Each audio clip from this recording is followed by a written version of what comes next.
No alarm clock, no phone, no breakfast waiting in the fridge. Just you, the open ground, and a body that hasn't eaten in over 12 hours. You have no idea where clean water is. You have no idea what's safe to eat. And somewhere out there, something bigger than you is already awake and hunting. Welcome to one day as an early human. Let's see if you'd actually make it to sunset. Let's set the scene properly. You wake up, no tools in your hands, no shelter behind you, no group nearby yet. Just your body and whatever your brain remembers from watching others survive. The first problem hits almost immediately: thirst. The human body can only survive roughly 3 days without water, but performance drops fast well before that. Within a few hours of no water intake combined with physical activity, concentration slips, energy crashes, and decision-making gets noticeably worse. And here's the catch: you can't just drink from anything you see. Stagnant water, the kind sitting still in a pond or puddle, is often loaded with bacteria and parasites that could make you violently sick, or worse within a survival situation with no medicine available. Early humans learned through generations of trial and painful error to look for moving water, a stream, a river, water flowing over rocks. Movement usually means better oxygenation and lower concentration of harmful bacteria. So step one of surviving your first hour: find moving water, not still water. Most modern people wouldn't know the difference. It's one small piece of knowledge that could be the line between a good day and a fatal one. Now, food. This is where things get genuinely dangerous, fast. Roughly the same berry shape and color can be either a nutritious snack or something that shuts down your organs within hours. Nature doesn't label anything safe or poison. Early humans had to learn this the hardest way possible, through generations of some people eating the wrong thing and never waking up again. There's actually a rough method still taught in survival training today, sometimes called the universal edibility test. Smell it first. Rub a small piece on your skin and wait. Touch it to your lips and wait. Then a tiny taste and wait again, sometimes for hours between each step, watching for any reaction. Early humans effectively ran this exact test generation after generation, except the waiting wasn't hours. It was years, decades, entire lifetimes of a group slowly building shared knowledge of what was safe. That's actually one of the most underrated survival tools humans ever developed. Not strength, not speed. Memory passed between generations. A child raised in a group didn't have to relearn which berries were poisonous. They were simply told, and they believed it, and it kept them alive. If you were dropped into this scenario today with zero prior knowledge, statistically you'd likely avoid the guaranteed poison plants by accident. But you'd also likely miss most of the safe, nutritious food sitting right in front of you because you wouldn't recognize it. Let's say you get lucky and spot something you could actually eat, a small animal. Now what? Humans are embarrassingly slow compared to almost every other mammal our size.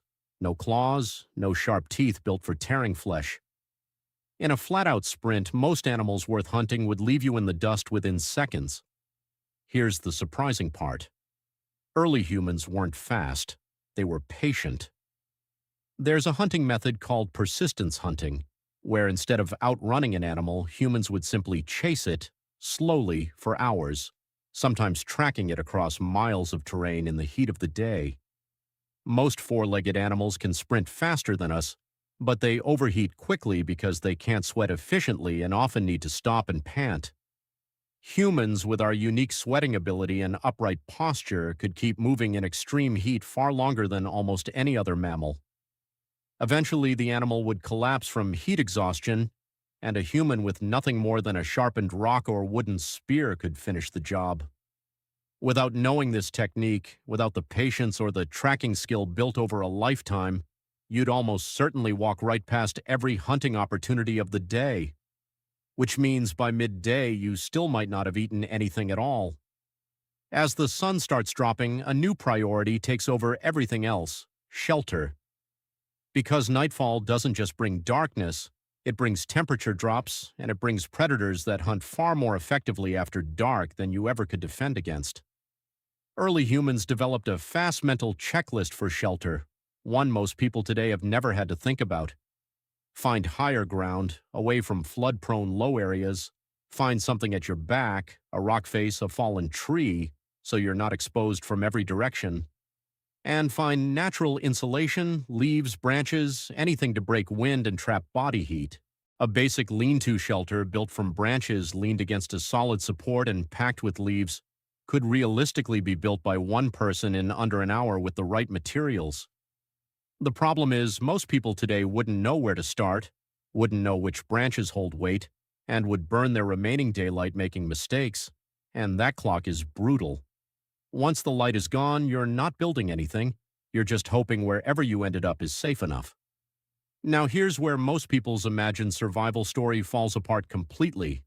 It's not the big dramatic predator attack that gets you first. It's the small things. A small cut from a sharp branch with no antiseptic, no clean bandage can become infected within a day or two in the wrong environment. An insect bite in certain regions can carry disease that modern humans are protected from through vaccines and medicine our ancestors never had. A twisted ankle from an uneven step, something you'd shrug off today, could genuinely be fatal without a group to carry you or bring you food while you recover. This connects directly to something we've covered before. Alone, a single injury, a single mistake, can spiral into a death sentence within days. In a group, someone else compensates, someone else finds the food, brings the water, defends the shelter. This is the real, unglamorous truth about the survival of the fittest idea. It was rarely about physical strength. It was almost always about group support, accumulated knowledge, and margin for error. Alone, you have none of those. In a group, you have all three. So let's actually tally it up. By sunset, on your hypothetical first day as a caveman, dropped in with zero prior training, you'd likely be dehydrated from drinking the wrong water source, or overly cautious and dehydrated from drinking nothing at all.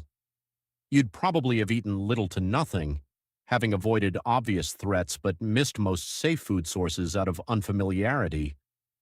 Your hunting attempts, if you made any, would almost certainly fail without the patience-based techniques passed down over generations.